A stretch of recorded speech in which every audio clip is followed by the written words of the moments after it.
तो आज कोर्स की 5वीं वीडियो है जिसमें लॉजिक को पढ़ना सीखेंगे कि लॉजिक को कैसे पढ़ा जाए, बिल्कुल बिगिनिंग से, बिल्कुल शुरुआत से, कि क्या लॉजिक होता है और जब वो हो रहा होता है तो हम मार्केट को कैसे पढ़ सकते हैं।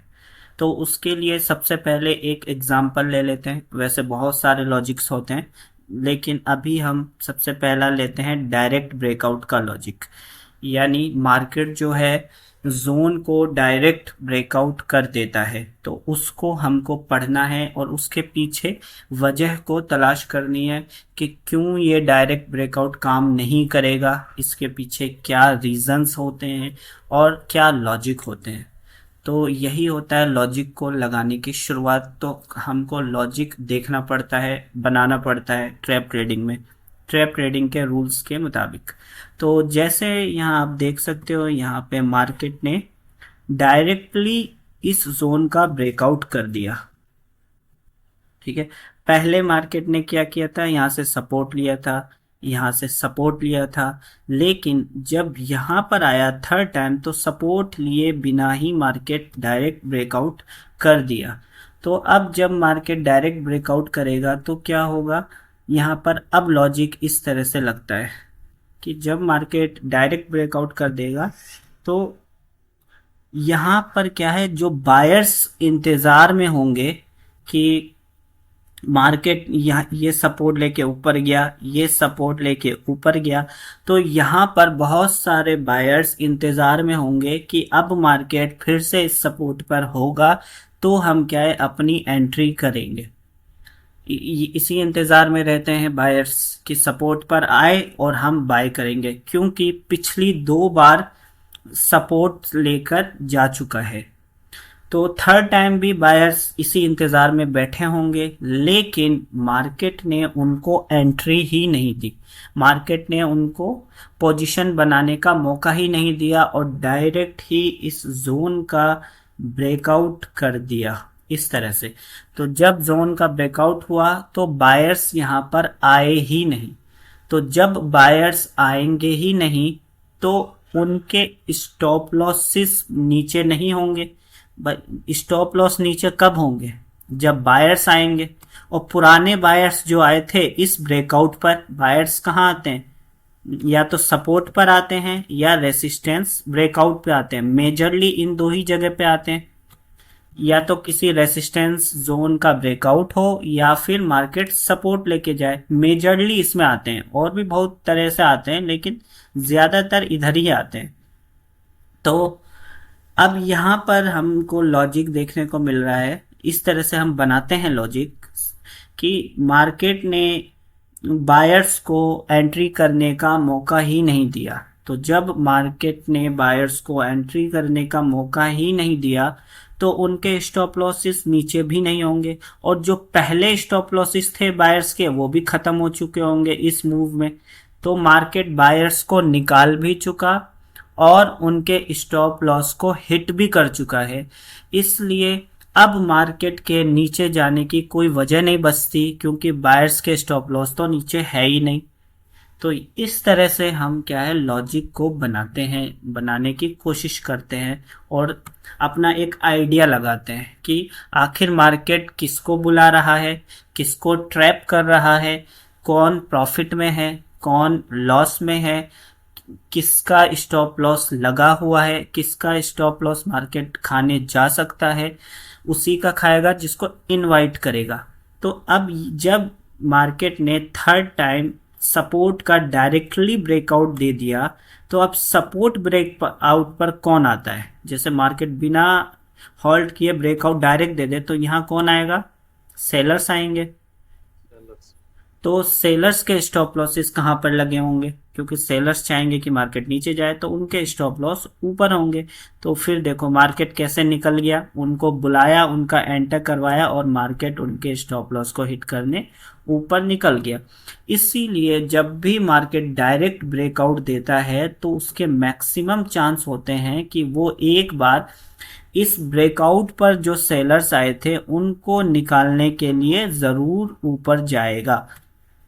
इस लॉजिक को देखकर हम क्या है डायरेक्ट ब्रेकआउट पर ट्रेड लेने की कोशिश कर सकते हैं। जब मार्केट क्या है वापस से ब्रेकआउट देके जोन पर आके हॉल्ट करने लगेगा तो फिर हमारी वहां पर एंट्री बन सकती है। इस तरह से अगर हॉल्ट करे यहीं पर तो फिर ऊपर की एंट्री बन सकती है, क्योंकि इसने डायरेक्ट ब्रेकआउट देके सेलर्स को बुला लिया और बायर्स को एंट्री ही नहीं दी। तो जब बायर्स की एंट्री नहीं हुई तो उनके स्टॉप लॉस नीचे भी नहीं होंगे, उनकी और सेलर्स आएंगे तो उनके स्टॉप लॉस ऊपर होंगे। तो मार्केट हमेशा एसएल हंटिंग पर चलता है। तो अभी जब नीचे एसएल है ही नहीं, ऑलरेडी बायर्स को निकाल चुका है, तो किसके एसएल हंट करने जाएगा?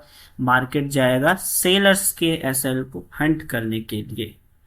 इस तरह से क्या है हमारे लॉजिक बनते हैं। लॉजिक बनाने की हम कोशिश करते हैं कि क्या लॉजिक बन रहा है, यहाँ पर कैसे बन रहा है।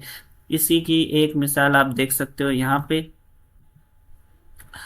कि जब मार्केट ने यहाँ पे क्या किया है कि डायरेक्टली ब्रेकआउट दिया। यहाँ पर देखिए मार्केट ने ये जोन दिया और यहाँ पर डायरेक्टली नहीं दिया लेकिन एक ब्रेकआउट तो दिया।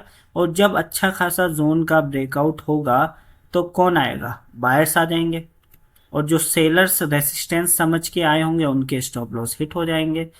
तो यहाँ बायर्स को मार्केट ने ये ब्रेकआउट देके बुला लिया, लेकिन क्या किया, जब बायर्स ब्रेकआउट पर आते हैं रेसिस्टेंस के ब्रेकआउट पे तो उनके बहुत सारे स्टॉप लॉस नीचे होते हैं। तो मार्केट क्या है फौरन से वो नीचे आके स्टॉप लॉस को, बायर्स के स्टॉप लॉस को हिट कर दिया, बायर्स को निकाल दिया। तो इस तरह से हम क्या है लॉजिक को लगाते हैं।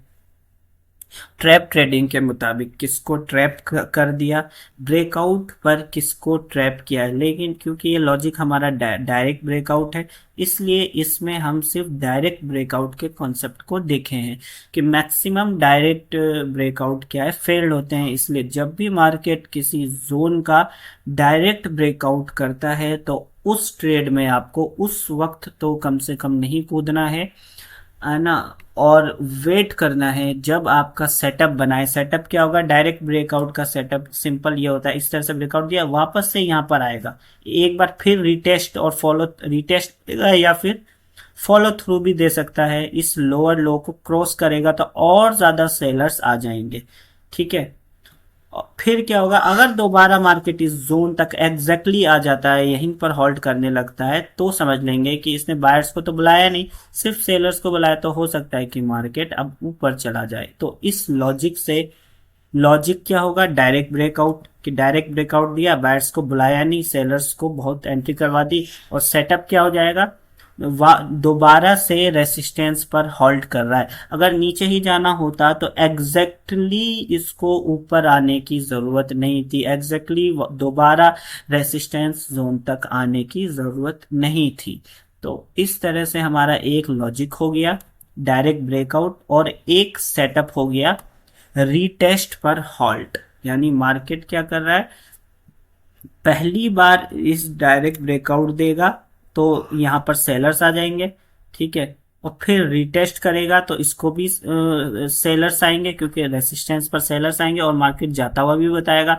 और फिर अगर ये फॉलो थ्रू भी देता है, लेकिन फॉलो थ्रू देने के बाद भी नहीं जाता है, यहीं पर हॉल्ट करते करते वापस यहाँ तक पहुंच जाता है और फिर छोटी छोटी कैंडल बनाता है, तो इस तरह से मार्केट मूव करता है ताकि ये जो सेलर्स आ गए थे इनको निकाल दे। फिर उसके बाद हो सकता है कि वो अपनी डायरेक्शन को कंटिन्यू करे।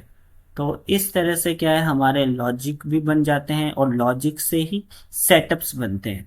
तो ट्रैप ट्रेडिंग में जितनी भी चीजें होती हैं वो सब की सब लॉजिक पर ही चलती है, और लॉजिक इसी तरह से बनते हैं कि हमको बनाना पड़ता है मार्केट को देखकर कि कैसे क्या चल रहा है और किस तरह से हम कहाँ लॉजिक को अप्लाई कर सकते हैं।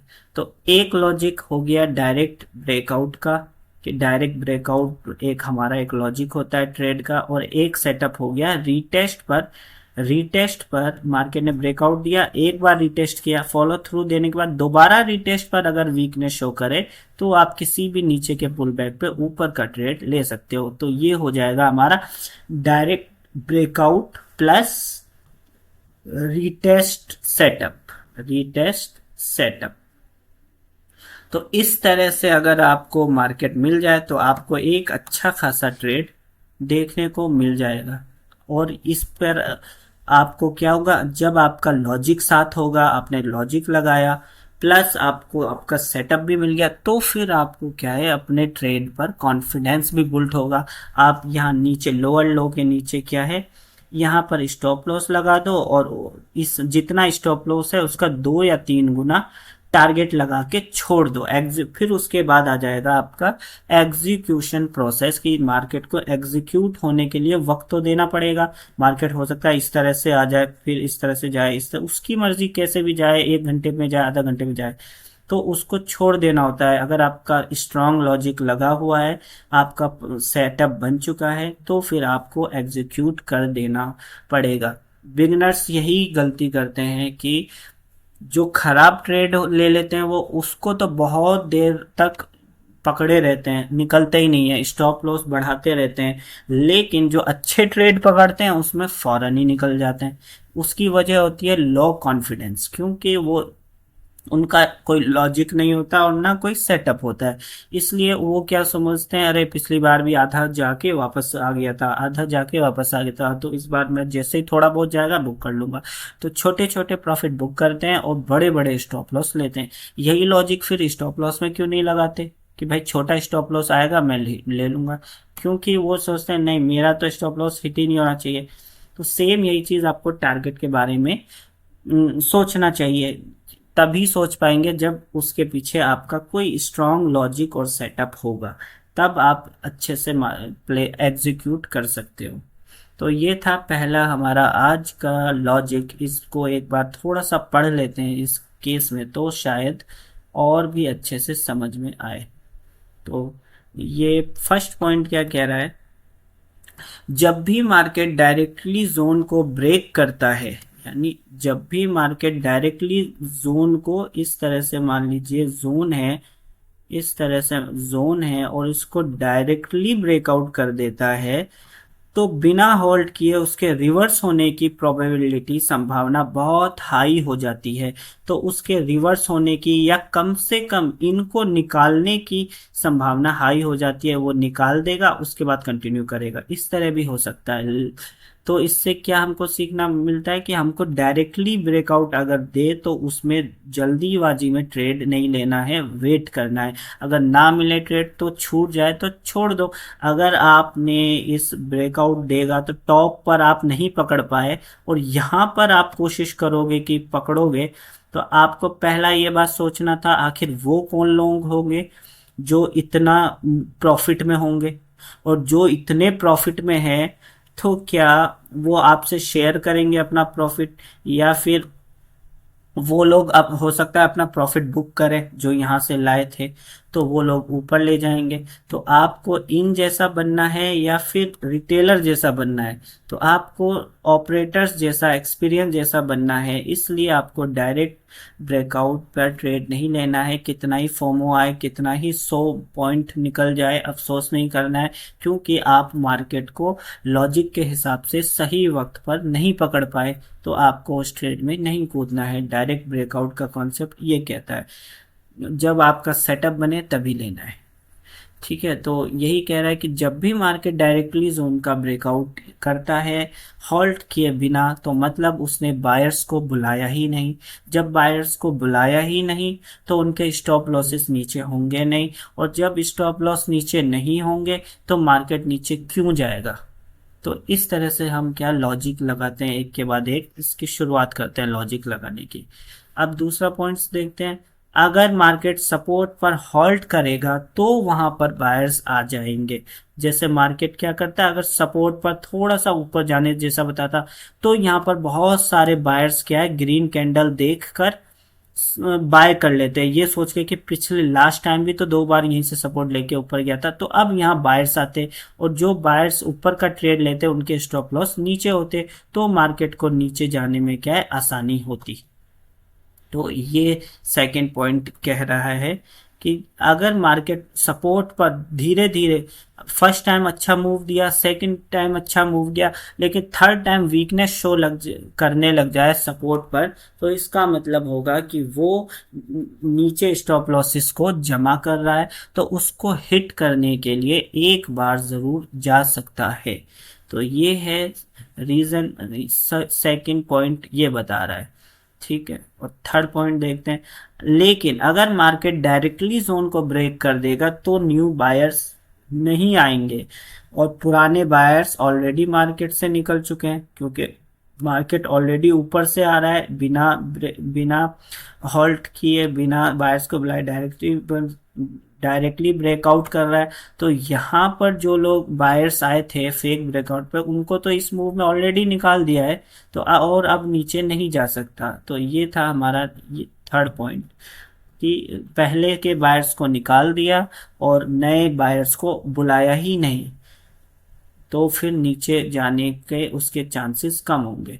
अब पॉइंट नंबर 4, न्यू सेलर्स, जो नए सेलर्स होंगे वो फोमो में एंट्री करेंगे, इसलिए मार्केट रिवर्स हो जाता है। यानी जैसे ही मार्केट ने इस जोन का डायरेक्ट ब्रेकआउट दिया इस तरह से, तो रिटेलर्स क्या यहाँ पर तो नहीं पकड़ पाएंगे उसको, और जब मार्केट आधा या आधे से ज़्यादा निकल जाएगा तब फोमो में, फियर ऑफ मिसिंग आउट में, अरे अरे कहीं हमसे बड़ा ट्रेड छूट ना जाए, हमसे ट्रेड ये निकल ना जाए, ये क्रैश हो जाएगा और हम देखते रह जाएंगे।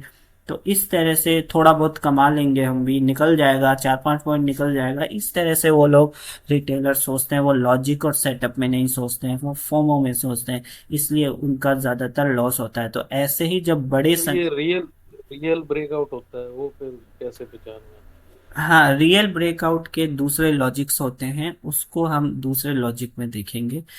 रियल ब्रेकआउट होगा वही इनवाइट सेटअप वाला, जैसे बहुत बार मार्केट क्या करेगा, सेलर्स को बुला बुला के फिर फाइनली नीचे पुल बैक देगा, सारे सबको पहले सेल साइड भेज देगा, सारी दुनिया को सेल साइड भेजेगा, 4-5 तरीके के ब्रेकआउट बनाएगा, उसके बाद फिर मार्केट रियल ब्रेकआउट देगा।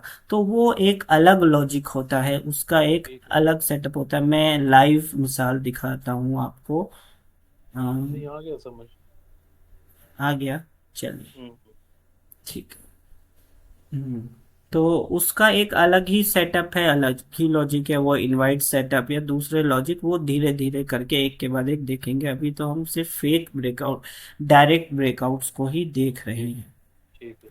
तो ये था पॉइंट नंबर 4, कि फोमो में एंट्री नहीं लेना है आपको किसी भी हाल में। अगर आप ऊपर नहीं पकड़ पाए तो छोड़ दो, है ना। तो ऊपर कैसे पकड़ते हैं वो उसका लॉजिक सीखो, बजाय आप फोमो में एंट्री करो। तो आपको सीखने पर फोकस करना है। पैसा तो जब सीख जाओगे तो ऑटोमेटिकली बन ही जाएगा, और बिना सीखे करोगे तो जो आया है वो भी चला जाएगा।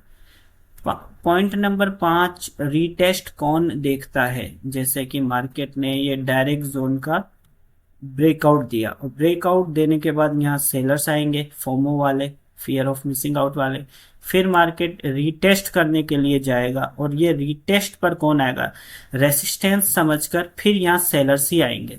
क्योंकि दुनिया भर की बुक्स में सारे बड़े बड़े यूट्यूबर्स एक ही तो कॉन्सेप्ट बताते हैं, ब्रेकआउट पर ट्रेड ले लो, रीटेस्ट पे ट्रेड ले लो, फॉलो थ्रू पे ट्रेड ले लो, और ये लोअर लो के ब्रेक पे ट्रेड ले लो। उनको ये चारों चीज बताई जाती है, तो ये चारों ही चीज काम नहीं करती है। काम क्या करेगी, वापस से अगर एग्जैक्टली आ जाता है, एग्जैक्टली वर्ड ध्यान में रखना है, ऐसा नहीं कि मार्केट यहाँ तक आए और आप यहाँ ले लो, नहीं, फिर हो सकता है नीचे चला जाए। अगर एग्जैक्टली आता है तो हमारा सेटअप ट्रिगर्ड होगा, बनेगा, फिर वीकनेस शो करेगा, एग्जैक्टली आने पे वीकनेस, फिर वापस से इतने बड़े बड़े मूव नहीं देगा, तो फिर हमारा एक रेड कैंडल पे एंट्री बनेगी और ऊपर का टारगेट होगा। तो ये बता रहा है पॉइंट नंबर 5वां, कि रीटेस्ट को कौन देखता है, रिटेल्स को सेलर्स देखते हैं। क्यों क्यों देखते हैं, क्योंकि सारी किताबों में सारे यूट्यूबर्स उनको यही बताते हैं। अब पॉइंट नंबर 6 क्या बोला है, तो रीटेस्ट पर और सेलर्स आ जाएंगे, यानी ब्रेकआउट पर तो सेलर्स आए ही थे, यहाँ जब डायरेक्ट ब्रेकआउट हुआ तो ये सेलर्स आएंगे फोमो वाले, कि भाई मार्केट तो क्रैश होगा, हमसे छूट ना जाए, जो यहाँ नहीं पकड़ पाए वो यहाँ लेंगे। और फिर मार्केट रीटेस्ट करके रेसिस्टेंस से टकरा के वापस जाता हुआ दिखेगा, तब और ज्यादा सेलर्स आएंगे। जितने ज्यादा सेलर्स आएंगे उनके स्टॉप लॉसेस ऊपर ही जमा होते जाएंगे, और जब इतने ज्यादा स्टॉप लॉस ऊपर होंगे तो मार्केट को स्टॉप लॉस क्या होता है, मैग्नेट की तरह होता है। ज्यादा स्टॉप लॉस मैग्नेट की तरह होता है, चाहे मार्केट को नीचे ही क्यों ना जाना हो। जैसा कि कोर्स की वीडियो में देखा था, पहले एक बार वो स्टॉप लॉस को हिट करेगा, उसके बाद अपनी डायरेक्शन में कंटिन्यू करेगा।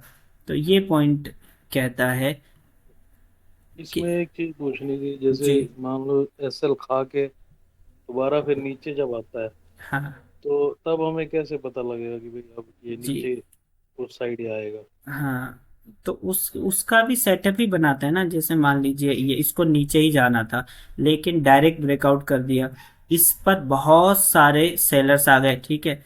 इनको निकालने के लिए मार्केट ऊपर गया, रिटेस्ट किया, मान लीजिए ऐसे ऊपर चला गया, ठीक है।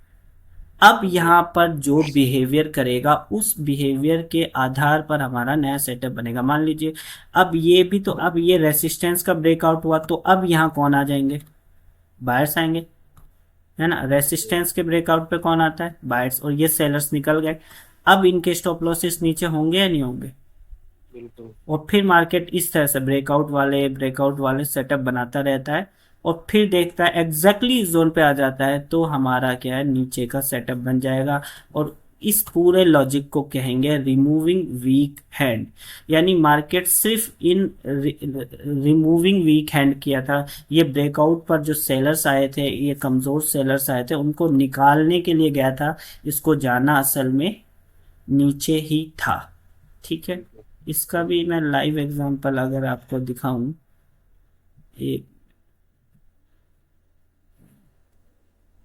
ये टैब तो नहीं चल रहा है, चलिए कोई नहीं, अगले किसी लेसन में मैं आपको लाइव एग्जांपल बताऊंगा। ठीक।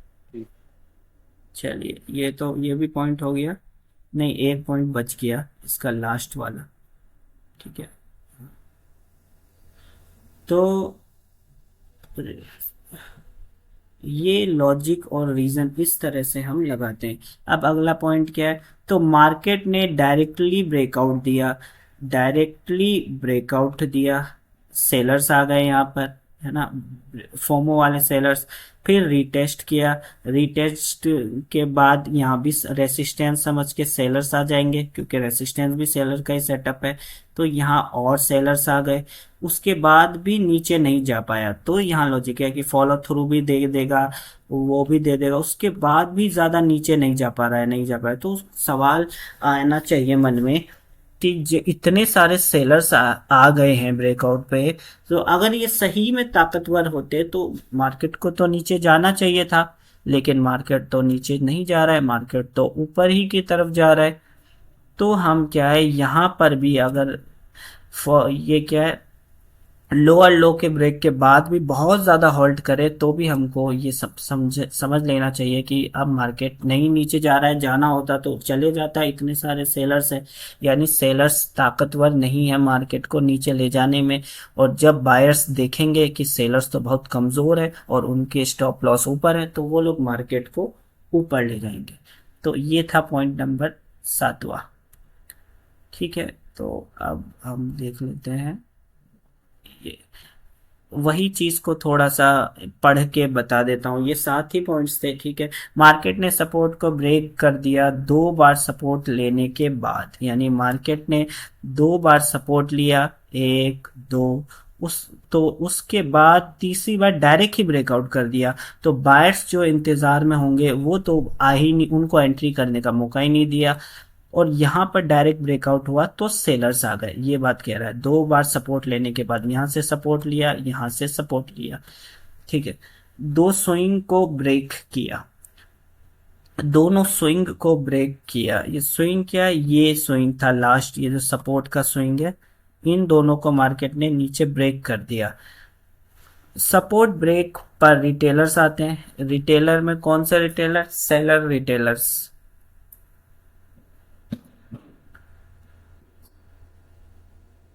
तो रिटेल में सेलर्स रिटेलर्स आएंगे, वो लोग, उन लोगों का स्टॉप लॉस ऊपर की साइड होगा। तो लेकिन अगर आज मार्केट को नीचे जाना होता तो फ्लैट खुलता एंड विदाउट टाइम पास नीचे चला जाता। ये थोड़ा एडवांस कॉन्सेप्ट है, तो इसको तो हम थोड़ा सा बाद में देखेंगे कि मार्केट को सही मायनों में अगर चलना होता तो वो कैसे खुलता, कैसे करता। ये सब एडवांस टॉपिक है। बिना जब मार्केट को सही में ट्रेंडिंग होना होता है तो वो ज़्यादा टाइम पास नहीं करेगा, ज़्यादा वॉलेटाइल नहीं होगा। जैसे वॉलेटाइल में क्या होगा, वो नीचे से खुला ऊपर चला गया, फिर सपोर्ट लिया, फिर ऊपर चला गया, फिर इस तरह से 3 बार, तीसरी बार जा रहा है। अगर वाकई क्या है, इसको आज डाउन ट्रेंड होता तो इतना ऊपर ऊपर नहीं जाना था, वो छोटा मोटा करके ही एक बार ब्रेकआउट पे बायर्स को बुला लेता फौरन, और फौरन नीचे कंटिन्यू कर देता। तो ये थोड़ा एडवांस कॉन्सेप्ट है, इसको थोड़ा बाद में ही देखेंगे। गैप अप खुलने के बाद जो भी बायर्स आ गए थे या कल जो बाय किए थे उनको निकाला, अब मार्केट अच्छी खासी रैली कर सकता है। यानी ये क्या बता रहा है, यहाँ पर गैप अप खुला, मार्केट गैप अप खुला था। ये भी थोड़ा एडवांस कॉन्सेप्ट है, तो इसको भी हम थोड़ा बाद में देखेंगे, है ना। ये वाला जो नोट्स है ये एडवांस नोट्स है थोड़े से। 2 दिन से मार्केट, ये भी सारे एडवांस टॉपिक है। लॉजिक वाला और वाला कॉन्सेप्ट तो पूरा हो गया, ये थोड़ा एडवांस लग रहा है। ठीक है, ये अपडेट में शायद इसको मैंने इजी करके बताया हो, वो अभी बेसिक का नहीं है, ये सारे टॉपिक एडवांस लेवल के हैं। मार्केट ने सपोर्ट को ब्रेक किया, इस सपोर्ट को डायरेक्टली ब्रेक किया, पर कौन आ जाएगा यहाँ पर, सपोर्ट को ब्रेक करने पे कौन आ जाएगा, सेलर्स आ जाएंगे। जब भी सपोर्ट का ब्रेक होता है तो सेलर्स आएंगे। लेकिन मार्केट को नीचे जाना होता है तो फ्लैट ओपन होता है, लेकिन मार्केट बहुत ज़्यादा गैप अप ओपन हुआ और बायर्स को निकाला, अब मार्केट ऊपर जा सकता है। तो मार्केट क्या है, बहुत ऊपर खुला, है ना। पहले मार्केट मान लो यहाँ यहाँ पर बंद हुआ था कल, और आज बहुत ऊपर खुल गया। उसके बाद क्या हुआ, मार्केट ने इन बायर्स को निकाला, फिर ऊपर आ गया, फिर निकाला, फिर ऊपर आया। उसके बाद मार्केट क्या है, इस तरह से डायरेक्ट ब्रेकआउट दे रहा है। तो अगर उसको डायरेक्टली डाउन ट्रेंड होना होता तो वो उसको एक तो इतना गैप अप खुलने की ज़रूरत नहीं थी, फर्स्ट थिंग। और सेकंड थिंग, बार बार क्या है, मार्केट को बायर्स को बुलाना नहीं चाहिए था, इस तरह के वॉलेटाइल मूव नहीं देने चाहिए थे। अगर इसको डाउन ट्रेंड होता तो फर्स्ट टाइम या नीचे आता, सेकंड टाइम एग्जैक्ट वापस वहां तक नहीं जाता, यहीं बुला बुला के सारे बायर्स को बुला लेता इस तरह से ग्रीन ग्रीन कैंडल बना के, लेकिन जाता नहीं और फिर बहुत लंबा गिर जाता। तो ये मार्केट के स्ट्रक्चर का एडवांस पार्ट है थोड़ा सा। दो दिन से मार्केट 2 दिन से मार्केट बायर्स को इनवाइट तो कर रहा है, लेकिन उनको ट्रैप कर दे रहा है, लेकिन आज ऊपर जा सकता है। हाँ, ये वाला भी कॉन्सेप्ट थोड़ा एडवांस है। हो क्या रहा था पहले, मार्केट 2 दिन पहले क्या कर रहा था कि बायर्स को बुला तो रहा था, लेकिन उनको फायदा नहीं दे रहा था। यानी जैसे कि बायर्स को बुलाया था, ब्रेकआउट दे दिया तो ब्रेकआउट पे बायर्स आ जाएंगे, लेकिन मार्केट ने क्या किया, उनको निकाल दिया। फिर मार्केट किसी तरह से ब्रेकआउट देता है, फिर निकाल देता है। तो बायर्स के मन में ये चीज बैठ जाती है कि जब भी हम ट्रेड लेते हैं तो बाइंग में तो हमारा स्टॉप लॉस ही हिट हो रहा है। तो मार्केट, तो वो बायर्स भी क्या है, सेलर्स बनने की कोशिश करेंगे। चलो, हमारा 2 बार 3 बार स्टॉप लॉस हिट हो रहा है, तो अब हम भी सेलर्स बन जाते हैं। तो जब वो लोग सेलर्स बनेंगे तो उनके स्टॉप लॉस ऊपर होंगे, और जब वो लोग सेलर्स बनेंगे तभी मार्केट ऊपर जाएगा। वो होता प्रैक्टिकल में सबके साथ ऐसा होता होगा कि जब भी मैं नीचे का ट्रेड लेता हूँ तो मार्केट ऊपर चल जाता है, ऊपर का लेता हूँ तो नीचे चला जाता है। उसके पीछे यही वजह होती है कि मार्केट जान करके ऐसे सेटअप, ऐसी चीजें दिखाता है ताकि सेलर्स 3 4 बार सेल करेंगे तो वो बाय चला जाएगा, और फिर 5वीं बार जब बायर बनेंगे तो अब मार्केट सच में नीचे आ जाएगा। तो ये सब मार्केट के काम करने के तरीके होते हैं, और उसको पढ़ने का तरीका होता है। वो भी हम प्रैक्टिकल में उसके भी एग्जाम्पल्स को देखेंगे। इन सब के एक एक एग्जाम्पल्स, लाइव एग्जाम्पल्स हम देखेंगे तो ज़्यादा बेटर समझ में आएगा ये सब एडवांस कॉन्सेप्ट्स। मार्केट ने सेलर्स की एंट्री करवा दी, जैसे ही ब्रेकआउट होता है तो हमको ऐसे पढ़ना है, मार्केट ने क्या है, सेलर्स की एंट्री करवा दी। जब करवा दी तो उनके स्टॉप ऊपर होंगे। बस इतना सा लॉजिक को ध्यान में रख लेना है जब भी डायरेक्ट ब्रेकआउट हो। उसके बाद ट्रेंड वीक हो तो अपोजिट में जाने के लिए मल्टीपल कंफर्मेशन होना चाहिए। यानी मार्केट का ट्रेंड अगर ऊपर का है, मान लीजिए मार्केट ऊपर का ट्रेंड है, आप चार्ट को देख के समझ जाएंगे।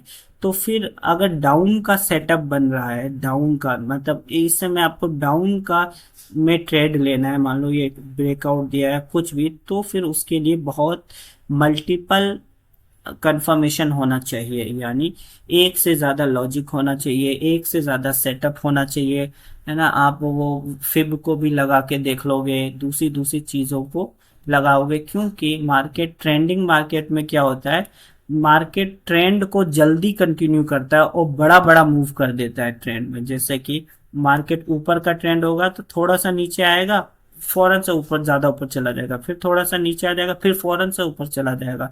यानी मार्केट इस तरह से जाता है, बढ़ता रहता है। तो अगर हमको ये वाला मूव कैप्चर करना है ना, ये भी तो मूव देता ही है और अच्छा खासा दे देता है।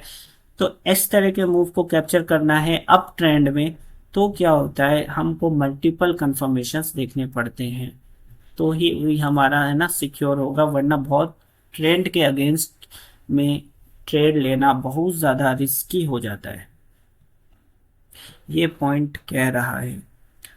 ट्रेंड वीक हो तो ये हो गया, trend line breakout retest follow through करने जैसा बता रहा है, तब और भी सेलर्स आ जाएंगे। ये पॉइंट देख ही चुके हैं, मार्केट ब्रेकआउट दिया, रीटेस्ट किया, फॉलो थ्रू दे रहा है, लोअर लो का ब्रेक कर रहा है, तो यहाँ पर भी सेलर्स आए, यहाँ दूसरी बार सेलर्स आए, तीसरी बार सेलर्स आए, ये पॉइंट बता रहा है। ये बिल्कुल बेसिक पॉइंट है। ओके, ठीक। इसके बाद हमारा पॉइंट आता है, एंट्री अच्छी होनी चाहिए। हाँ, ये सेटअप का हमारा प्रोसेस है। जैसे ये ब्रेकआउट हुआ था, इस पर जो हमारा सेटअप बनता है वो ये सेकंड टाइम जब मार्केट आता है तो यहाँ पर होल्ड करेगा, तो फिर एक नीचे का पुल बैक देगा, वहां पर हमारी एंट्री अच्छी होनी चाहिए। तो हम क्या है, इस तरह का मूव कर लेंगे। अक्सर लोग क्या करते हैं, जब मार्केट ब्रेकआउट दे चुका होता है तो वो यहाँ मूव करते हैं, यानी वो आधा आधा ट्रेड को तो लॉस ही कर देते हैं, मिस कर देते हैं, आधे के बाद फिर जीतने की जो चांस है वो भी आधे हो जाते हैं। इसलिए हमारी एंट्री हमेशा ट्रेड में अच्छी होनी चाहिए। एक बार ट्रेड ले लिया हो तो बस सोचना नहीं है, इसका मतलब ये एग्जीक्यूशन का पार्ट है। यानी आप ट्रेड लेने से पहले 100 बार सोचो, लॉजिक लगाओ, सेटअप देखो, वेट करो, मार्केट को आसान होने दो, मार्केट को डेटा देने दो। लोग क्या करते हैं, सुबह सुबह आके ही ट्रेड ले लेते हैं, जब मार्केट ने कुछ डेटा ही नहीं दिया। भाई, लॉजिक के लिए, सेटअप के लिए कुछ डेटा भी तो होना चाहिए चार्ट में आपके पास, तो वो सुबह सुबह कैसे दे देगा मार्केट। और सुबह सुबह ही लोग क्या है ज्यादातर लेते हैं, इसलिए सुबह सुबह क्या है, मार्केट बहुत तेज भी होता है, लेकिन वो गलत तरीका होता है। भाई, आपको अगर लॉजिक मालूम है, आपको सेटअप मालूम है, तो उसको वेट करोगे, आप बनने का टाइम दोगे, तो फिर आप खुद रियलाइज करोगे कि मार्केट जैसे जैसे डेटा ज्यादा देता जा रहा है वैसे वैसे आसान होता जा रहा है पकड़ना, और जैसे जैसे मार्केट कम डेटा होगा तो मार्केट को पकड़ना मुश्किल होता है। तो रिटेलर्स क्या होते हैं, उनसे कंट्रोल नहीं हो पाता है, मार्केट चलता है तो वो कंट्रोल नहीं कर पाते हैं खुद पे, और वो सोचते हैं बस ले लो, अब ले लो, अब ले लो। तो क्या होता है, जब मार्केट मुश्किल फेज में होता है, कुछ बनाने के फेज में होता है, तब वो ट्रेड लेकर या तो मार्केट से निकल जाते हैं या फिर उनके स्टॉप लॉस हिट होते हैं तो कॉन्फिडेंस बुल्ड कर देते हैं, कॉन्फिडेंस खो देते हैं। तो फिर जब उनका आसान सेटअप भी बनेगा ना, तब भी या तो उनके पास पैसा ही नहीं होगा या फिर कॉन्फिडेंस नहीं होगा। तो ये गलती नहीं करनी होती है। हमेशा हमको मार्केट को पूरा टाइम देना चाहिए कि वो पहले अपना पूरा डेटा हमको दे दे, क्या बिहेवियर है, क्या सेंटिमेंट्स है, कैसा स्ट्रक्चर है, लॉजिक लग रहा है, अब नहीं लग रहा है, सेटअप बन रहा है या नहीं बन रहा है। 2-3 घंटे अगर आप मार्केट को वेट दोगे, टाइम दोगे, तो फिर आपको एक अच्छी एंट्री मिल जाएगी। कभी कभी मार्केट जल्दी भी दे देता है, 15-20 मिनट में भी, लेकिन कभी कभी 2-3 घंटे में नहीं देता, और कभी कभी पूरे दिन में नहीं देता है। और तो जब लॉजिक ना दे, सेटअप ना बनाए, तो मत लो उस दिन, छोड़ दो, नुकसान करने से तो अच्छा ही है। तो ये पॉइंट ये बताता है। जब श्योरिटी ना हो तो क्वांटिटी हाफ कर देनी चाहिए। यानी जब हम बहुत केसेस में क्या होता है, हमारा को श्योरिटी नहीं होती है, यानी हम कॉन्फिडेंट नहीं होते हैं, या फिर बहुत सारा डेटा आपस में कोई इंसिडेंट होता है, ये भी लग रहा है वो भी लग रहा है ना, कि मार्केट ने डायरेक्ट ब्रेकआउट तो दिया है, लेकिन क्या किया है मार्केट ने, अच्छे खासे बायर्स को ट्रैप कर दिया है। और मुझे नहीं लगता कि इतने से मूव में मार्केट ये सारे बायर्स निकल जाएंगे, तो हो सकता है मार्केट नीचे जाए। तो इस तरह से को इंसिडेंट भी होगा। तो ये होता है कि श्योरिटी ना हो तो क्वांटिटी छोटी कर दो। स्टॉप लॉस हिट होना पार्ट ऑफ गेम, ये लास्ट पॉइंट है कि स्टॉप लॉस सबके हिट होते हैं, और ये ट्रेडिंग का पार्ट ऑफ गेम है। और स्टॉप लॉस एक सच्चाई होती है, उसको सच्चाई समझ के एक्सेप्ट करना होता है। अगर सच्चाई को आप एक्सेप्ट नहीं करोगे तो क्या होगा, आपको कीमत और ज्यादा चुकानी पड़ेगी। जो वक्त पर सच्चाई को एक्सेप्ट ना करे उसको फिर बड़ी कीमत चुकानी पड़ती है। तो सच्चाई जो भी हो उसको एज इट इज एक्सेप्ट कर लो। तो स्टॉप लॉस को कोई भी रिटेलर, कोई भी एक्सपीरियंस भी सच्चाई समझ के नहीं एक्सेप्ट कर पाते। होता क्या है, फिर वो स्टॉप लॉस ट्रेल करना शुरू कर देंगे। यानी यहाँ पर उनका क्या है, जैसे उन्होंने क्या है एक गलत एंट्री ले ली, तो अब जब गलती हुई है तो उसका खामियाजा तो भुगतना पड़ेगा आपको। लेकिन वो क्या गवाएंगे, नहीं नहीं नहीं हमको नहीं देना है, मार्केट को लेना तो है मार्केट से लेकिन देना नहीं है, चाहे वो गलत हो जाए तब भी। तो मार्केट क्या पूरा अकाउंट ही उनका खाली कर देता है। वो इस सच्चाई को स्वीकार नहीं करते कि हमने कोई गलती की है, या हमको मार्केट को देना भी, मार्केट से पैसा लेना भी अगर पार्ट ऑफ ट्रेडिंग है, तो मार्केट को पैसा देना भी पार्ट ऑफ ट्रेडिंग है। इस सच्चाई को अगर समझ जाओगे, आपने गलती की, आपने 8 पॉइंट का स्टॉप लॉस लगा दिया तो ले लो। तो क्या होगा, मान लीजिए आपके 20,000 है, 5,000 का स्टॉप लॉस लगाए, 5,000 चले गए तो 15 तो बचे रहेंगे और आप गेम में बने रहोगे। लेकिन आप एक्सेप्ट ही नहीं करोगे, नहीं मैं क्यों दूं मार्केट को अपने कमाई पैसा, मैं नहीं देना चाहता, कितना ही चला जाएगा, वापस भी तो आ सकता है। तो ये गलत तरीका है ट्रेड करने का, सही तरीका नहीं है। स्टॉप लॉस भी उसी तरह रियलिटी होती है जैसे कि प्रॉफिट। तो आपको स्टॉप लॉस हिट करवाने ही पड़ते हैं, इसके बिना ट्रेडिंग हो ही नहीं सकती है। हाँ, रिस्क मैनेजमेंट यहाँ पर काम आता है। ठीक है, स्टॉप लॉस तो हिट होगा ही होगा, क्योंकि दुनिया में ट्रेडिंग में सिर्फ आप ही का लॉजिक नहीं लग रहा है ना, बड़े बड़े भी अपना लॉजिक लगा रहे, उनका भी कुछ लॉजिक लग रहा है। इसलिए मार्केट को क्या है, सबका ख्याल रखना पड़ता है। तो वो आपके स्टॉप लॉस को भी हिट कर सकता है। तो ये पार्ट ऑफ गेम होता है। अक्सर रिटेलर्स इसी वजह से मार्केट से बाहर हो जाते हैं कि वो स्टॉप लॉस या तो लगाते ही नहीं है, या फिर वो ट्रेल करते जाते हैं। ये दोनों क्या है, बहुत ही गलत है। बिना स्टॉप लॉस लिए आप मार्केट में सरवाइव नहीं कर सकते। मार्केट स्टॉप लॉस को अपना सबसे पसंदीदा दोस्त मानो, सबसे सच्चा दोस्त, जो कड़वी सच्चाई आपको बताता है। और जो कड़वी सच्चाई बताए वही असली दोस्त होगा, है ना, कि भाई आपने यहाँ गलती की है, उसका थोड़ी सी कीमत आपको चुकानी पड़ी ताकि आप और अच्छे से एनालिसिस करो। तो स्टॉप लॉस एक दोस्त होता है। आमतौर पर रिटेलर्स इसको दुश्मन समझते हैं, बुरी चीज समझते हैं, लेकिन ये प्रॉफिट से भी अच्छी चीज है। क्योंकि प्रॉफिट में तो ओवर कॉन्फिडेंस हो जाएगा, चलो मैं 10 से प्रॉफिट हो रहा है, 10 से प्रॉफिट हो रहा है, मैं 100 से ले लेता हूँ, लाख लाख क्या लूँ, एक बार करोड़ ले लेता हूँ। तो जब प्रॉफिट बार बार होगा तो इस तरह का और कॉन्फिडेंस होगा। तो आप क्या है, और सब 100 का लोगे उसी वक्त स्टॉप लॉस हिट होगा तो अकाउंट खाली हो जाएगा। तो प्रॉफिट एक तरीके से दुश्मनी होता है, स्टॉप लॉस अपना असली साथी होता है, जो अपन को हकीकत पे जमाए रखता है कि देखो तुमको रिस्क रिवॉर्ड फॉलो करना ही होगा, बने रहना है। तो जो हमको हमारी सही पोजीशन बताए वही तो हमारा सबसे अच्छा दोस्त है। कि तुम्हारा भी लॉजिक इतना डेवलप नहीं हुआ है, तुम्हारा सेटअप इतना डेवलप नहीं हुआ है, तुमको अभी अपने ऊपर काम करना है, अपने बेटरमेंट करना है, साइकोलॉजी को ठीक करना है। ये सब कौन करवाएगा आपसे, कौन मोटिवेशन देगा, यही तो देगा। जैसे एक फौजी की ट्रेनिंग होती है, तो वो फौजी की ट्रेनिंग उसके लिए दोस्त का काम करती है, दुश्मन का काम करती है। दोस्त का काम, अगर वो फौजी मुश्किल हालात से नहीं गुजरेगा, ट्रेनिंग मुश्किल नहीं रहेगा, तो बॉर्डर पे या जहाँ पर भी उसकी नौकरी है वहाँ तो और ज़्यादा एक्सट्रीम हालात मिलेंगे। तो उस हालात में वो सही कंडीशन में रहे, मानसिक संतुलन में रहे, तो उसका दोस्त बन जाएगा वो ट्रेनिंग, यानी वो ट्रेनिंग कर चुका होगा तो वो उसके दोस्त का काम करेगा। इसी तरह से मार्केट में स्टॉप लॉस भी रिटेलर्स का दोस्त का काम करता है, कि उनको बताता रहता है कि तुम ये गलती कर रहे हो, तुम ये गलती नहीं करनी चाहिए, तुमको क्या करना चाहिए और क्या नहीं करना चाहिए। तो stop loss part of game है, इसको जितना जल्दी समझ जाओगे उतना ही जल्दी आप एक अच्छे ट्रेडर बन जाओगे।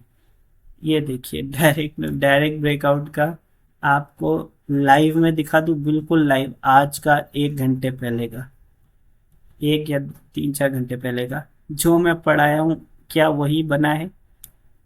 हम्म। Retest, follow through, swing break, lower low, exact और वापस ऊपर चला गया। उसका बिहेवियर देख के हुआ यही सेम चीज। हम्म। ये तो कुछ ज्यादा ही वो हो गया ना। बिल्कुल ये मतलब अभी मार्केट इसी लॉजिक पर है ना। तो इस तरह से मार्केट काम करता है। इसने रीटेस्ट करके फिर नीचे आया था। हाँ वो रीटेस्ट करेगा, फॉलो थ्रू देगा, है ना, लोअर लो बनाएगा, उसके बाद ऊपर जा। एक बार ये मिटाना सारा देखना है मुझे कि ये रीटेस्ट हुआ। 1 घंटे की कैंडल है इसलिए थोड़ा सा क्या है ना, आपको समझ में देखने में थोड़ा दिक्कत। जूम करके दिखाना। हाँ वही में। रीटेस्ट के बाद तो नहीं इसने लोअर लो बनाया। ये देखिए, ये किया डायरेक्ट ब्रेकआउट, हाँ है जी। ना, रीटेस्ट, और यहीं पर हॉल्ट करने लगा। यहीं पर हॉल्ट, तो जरूरी नहीं कि हर बार ये क्या है, रीटेस्ट फॉलो थ्रू आए, या वहाँ आए तो अच्छी बात है, और नहीं आ रहा है वहीं पर वीकनेस शो करने लग जा रहा है, तो एक अच्छा ट्रेड बन जाता है। यहाँ पर भी ये इसके बाद भी डायरेक्ट ब्रेकआउट किया, और हम्म। यहाँ पर होल्ड कर रहा है, होल्ड कर रहा है, होल्ड कर रहा है, पुल बैक लेगा, तो एक अच्छा सा ये वाला क्या मैंने आज कैप्चर किया, ये वाला, ये जो मूव है। अच्छा, ये इसी को ऐसे कहेंगे ना, जैसे ये जो होल्ड करके ऊपर गया था, हम्म। बायर्स को वहां दोबारा इनवाइट करके फिर बायर्स के स्टॉप लॉस लेने नीचे आया ना दोबारा, जो 3 कैंडल नीचे आई है रेड। हाँ ये ना, हाँ जी। ये देखिए, बायर्स को ब्रेकआउट, निकालने आया ना। Retest, follow through, follow through के बाद वही उल्टा ब्रेकआउट हो गया ना। हाँ ये रिमूव करने आया जो आ गए थे, फिर हॉल्ट कर रहा है, और धीरे धीरे ये वाला मूव मैंने अभी अभी कैप्चर किया, 3 बजे के करीब, 3 बजे तो बुक किया था, 12, 12:30, 1 बजे ये वाला बना था शायद, जो भी बनाओ मैंने इसको बुक किया है इसी सेम लॉजिक की बिना पे। अच्छा, यहाँ तो ये लॉजिक भी लग रहा है ना, जैसे मान लो नीचे 3 कैंडल आई थी हाँ ये वाली थी। एसएल खा गई, हाँ। और उसके बाद दोबारा फिर ये रीटेस्ट करके नीचे भी तो गिर गिर सकता था। हाँ गिर सकता और था। हुआ भी ऐसे लग भी रहा था। हाँ अगर इसका बिहेवियर वैसे बताता, अगर इसको नीचे जाना होता तो एग्जैक्ट तक क्यों आता ये, सवाल नंबर 1। जब गिरना था तो यहाँ से 2-3 पीली बन के गिर जाता, लेकिन एग्जैक्ट तक क्यों आ रहा है ये, बार बार, 2 बार, 3 बार, 4 बार वहीं वहीं वहीं वहीं वहीं पर आ रहा है। तो यहाँ पर क्या है, समझ जाएंगे, दुनिया देख लेगी कि भाई ये पहले तो इतनी तेजी से आ गया ये, और अगर सच में पावरफुल होता तो वहां पर क्यों होल्ड करता जोन पर। तो इस लॉजिक, ये लॉजिक लगा और ये वाला मूव कैप्चर किया, हम्म। कि लॉजिक काम करता है ट्रेप ट्रेडिंग का। ठीक है, तो बिल्कुल। फिर हम इस वीडियो को अब यहीं एंड करते हैं। ठीक है।